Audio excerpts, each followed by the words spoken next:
Okay, so you want to run a pirate ship. Perfect. One successful voyage could bring back sugar, silver, cloth, spices, tools, tobacco, and enough captured cargo to make every sailor believe he is about to become rich. The captain commands a fast ship, the crew divides the rewards, and the sea appears to offer unlimited opportunity. Then the drinking water begins to leak from the barrels. The food spoils, the sails tear, the crew demands its promised shares, and the captured cargo turns out to be almost impossible to sell. Your ship has taken a valuable prize, but the investors, suppliers, repairmen, officials, and merchants on shore all expect payment before you see a single coin. So what actually made a pirate captain rich? The ship, the cargo, or the network waiting safely on land? To find out, let us build a pirate voyage from the ground up and follow every coin through the vessel. Supplies, crew agreements, repairs, captured goods, legal risks, and shore-based merchants who converted dangerous property into usable money. First, we need to separate the popular image from the historical business. A pirate ship was not simply a floating group of criminals sailing randomly until a wooden chest appeared. It was a fragile commercial operation built around speed, information, cooperation, intimidation, and access to buyers. The vessel consumed resources every day. Revenue arrived only when the crew found something valuable, took control of it, preserved it, transported it, and sold it before the law or the market destroyed its value. That final step mattered more than it appears. A barrel of sugar was not money. A captured ship was not money. A hold filled with cloth was not money. These were assets that required buyers, storage, transportation, secrecy, negotiation, and protection. Until the cargo was sold, the crew possessed valuable objects but might still lack the cash required to purchase food. The first requirement is the ship.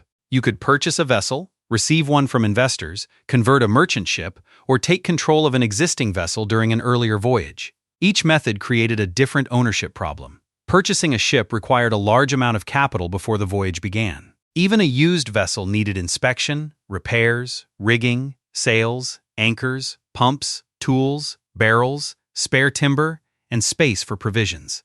Converting a merchant vessel for faster pursuit could require removing unnecessary cargo fittings, strengthening parts of the hull, changing the sail arrangement, and adding equipment for a larger crew. An investor-backed vessel reduced the captain's immediate cash requirement, but the investors expected repayment and a share of future proceeds. The captain might control the deck while somebody else controlled the financial claim over the ship. The ideal vessel was not necessarily the largest. A large ship could carry more supplies, more crew, and more captured cargo. It could also require enormous quantities of food and water, move slowly, and demand constant maintenance. A smaller vessel could travel faster, use shallower coastal waters, and avoid stronger ships, but it had limited range and carrying capacity. The captain was therefore purchasing a balance between speed, strength, range, cargo space, and daily operating cost. A ship powerful enough to challenge valuable targets might be too expensive to keep at sea. A ship cheap enough to operate might be unable to control anything worth taking. Then came the equipment. Sails, ropes, anchors, pumps, blocks, navigation instruments, cooking equipment, lanterns, barrels, medical supplies, and repair tools all required money or credit. Saltwater damaged nearly everything. Ropes weakened, iron corroded, timber rotted, canvas tore. Pumps failed, seams opened. The sea did not charge rent, but it collected maintenance continuously. A damaged sail reduced speed. Reduced speed made it harder to approach a target and harder to escape danger. A leaking hull forced crew members to spend time pumping water instead of operating the ship. A damaged mast could end the voyage completely. Maintenance was not a secondary expense. The condition of the vessel determined which opportunities the captain could pursue and which threats he could avoid. Now load the provisions. Water was among the most important cargo aboard, and it occupied valuable space. Food had to survive heat, dampness, insects, rats, and weeks of uncertain travel. Salted meat, hard bread, dried foods, grain, and other durable provisions could extend a voyage, but no supply lasted forever. More provisions increased range. They also increased weight and reduced the space available for profitable cargo. Too little food forced an early return or a dangerous search for supplies. Too much food consumed storage space and could spoil before it was used. The captain was managing a moving warehouse with no reliable resupply schedule. Every day at sea reduced the remaining provisions. This created a financial clock. The crew could continue searching, hoping for a better opportunity, or return before supplies became dangerously low. Staying out longer increased the chance of earning revenue. It also increased the chance that equipment, weather, or illness would end the voyage first. Now hire the crew. A ship required sailors who could manage sails, steer, repair damage, cook, care for sick crew members, maintain equipment, watch the horizon, handle cargo, and keep the vessel functioning during long periods when nothing profitable happened. Many crews depended heavily on shares of future proceeds rather than ordinary fixed wages. This reduced the amount of cash required before departure, but it created a powerful promise. Every crew member expected a defined portion when the voyage succeeded. The captain did not own everything the ship captured. Officers and specialists might receive larger shares. A carpenter, navigator, boatswain, or other valuable specialist could negotiate better terms because the voyage depended on skills that were difficult to replace. Some agreements also included compensation for serious injuries, creating an early form of shared risk inside the crew. The larger the crew, the easier it became to operate the vessel, manage captured property, and control another ship. The larger the crew, the more ways every reward had to be divided. Imagine that a captured cargo appears to be worth 1,000 units of currency. The crew does not simply divide 1,000. The cargo may be sold for less than its expected value. Suppliers may require repayment. Repairs must be funded. Port fees or unofficial payments may appear. Investors may claim their portion. Specialists receive enhanced shares. Only then is the remainder distributed. A fortune can shrink very quickly when dozens of people hold legitimate claims against it. Authority aboard the ship also created an unusual management problem. The captain might control navigation and urgent decisions, but the crew could expect a voice in major choices, discipline, and leadership. In some crews, a quartermaster or another elected representative protected the interests of ordinary sailors and limited the captain's power outside immediate emergencies. This was not necessarily idealism. It was an economic arrangement. A crew accepting uncertain income needed confidence that the captain would not hide profits, manipulate accounts, or distribute rewards unfairly. Shared rules made recruitment easier. They also reduced the chance that the crew would abandon the voyage after months of frustration. The captain therefore faced two different risks. Avoid every uncertain opportunity, and the crew earned nothing. Take reckless risks, and the crew might remove the captain before the sea did. The profitable position lay between caution and disaster, and the people judging that position were workers whose income depended entirely on the result. Now we need information. The ocean was enormous, and an empty horizon produced no revenue. A successful voyage required knowledge of trade routes, port schedules, wars, seasonal winds, cargo movements, convoy patterns, and the strength of different vessels. Good information reduced wasted time.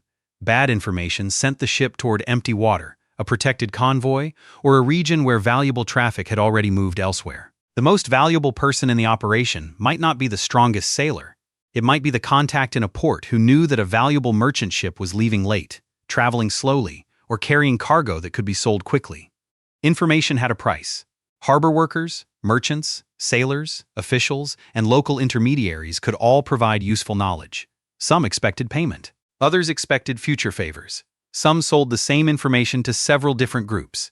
The captain needed intelligence, but also needed to judge whether the intelligence was reliable.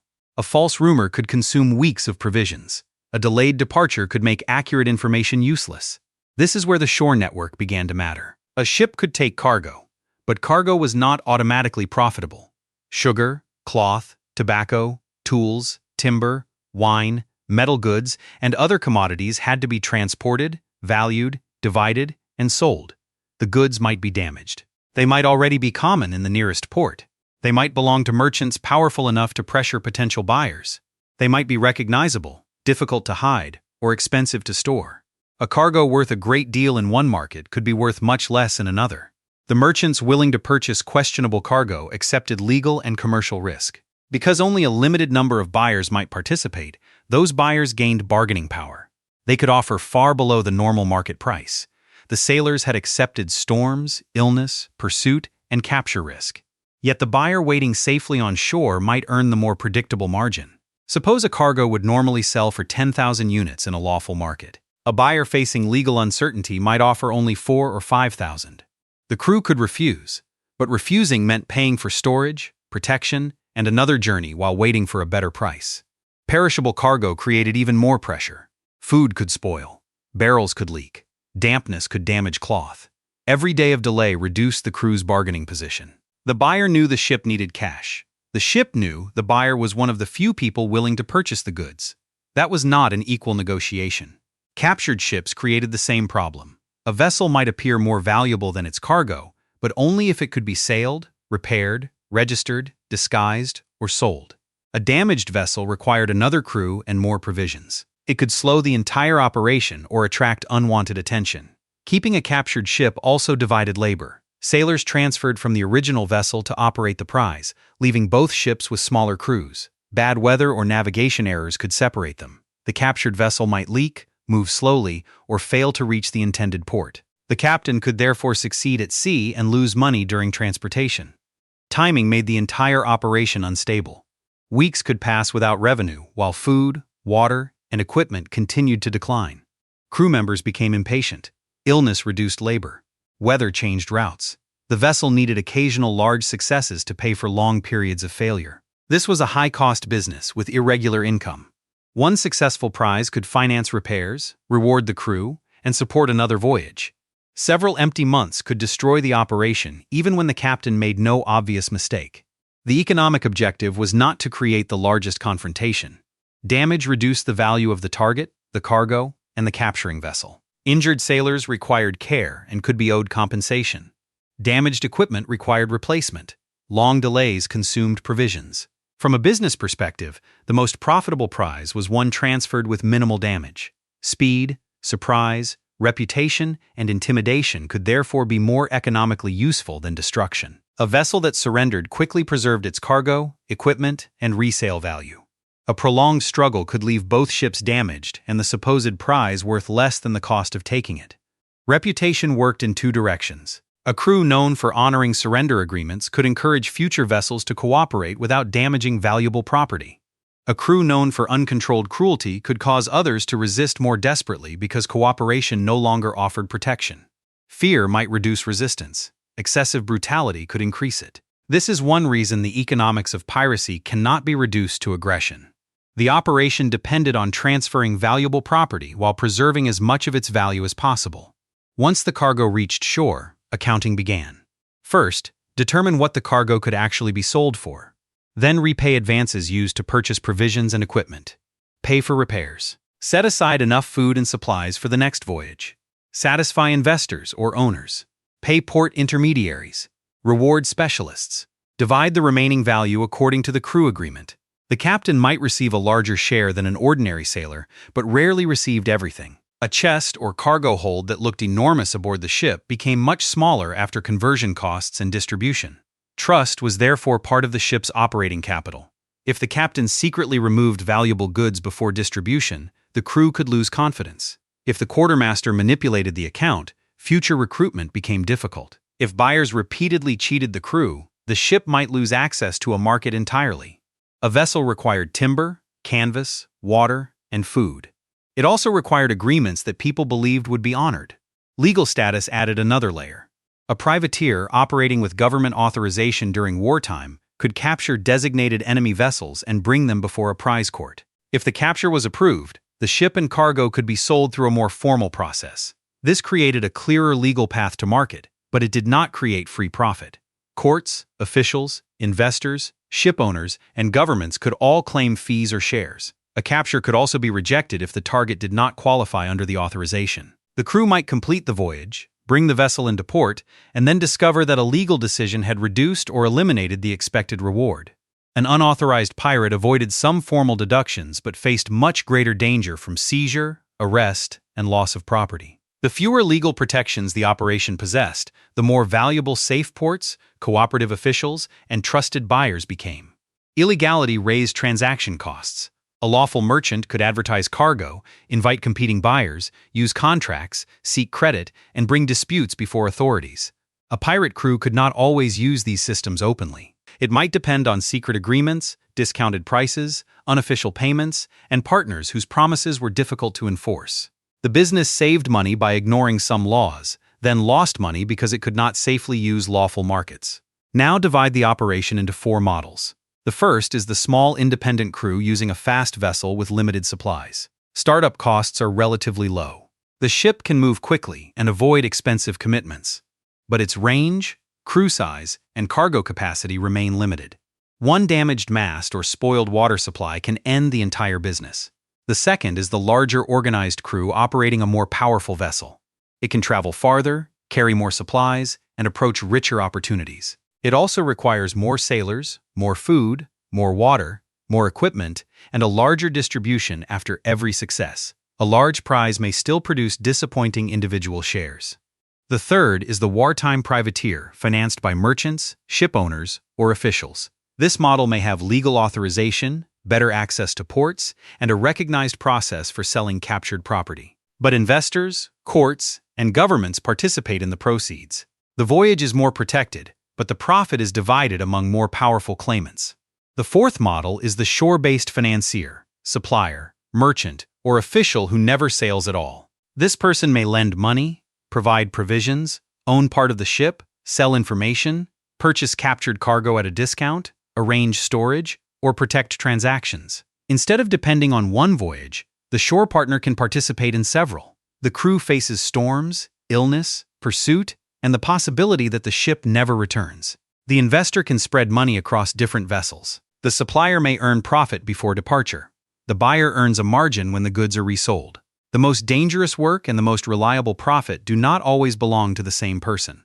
Now, open the books during a good voyage. The ship leaves with affordable provisions, reliable equipment, and a skilled crew. Accurate information identifies valuable traffic. The voyage finds a suitable target without spending months searching. The captured vessel and cargo remain largely undamaged. The goods are compact, valuable, and in demand. A cooperative port is nearby. Several buyers compete, preventing one merchant from forcing the price too low. Repairs are minor. The legal or unofficial arrangements remain stable. The crew accepts the distribution, and enough money remains to finance another voyage. Under these conditions, the captain, officers, and ordinary sailors can earn far more than standard maritime wages. A successful crew may attract better sailors, stronger investors, and more useful information. Success improves access to the resources required for future success. Now open the books during a bad voyage. The ship spends weeks searching empty water. Food spoils. Drinking water leaks.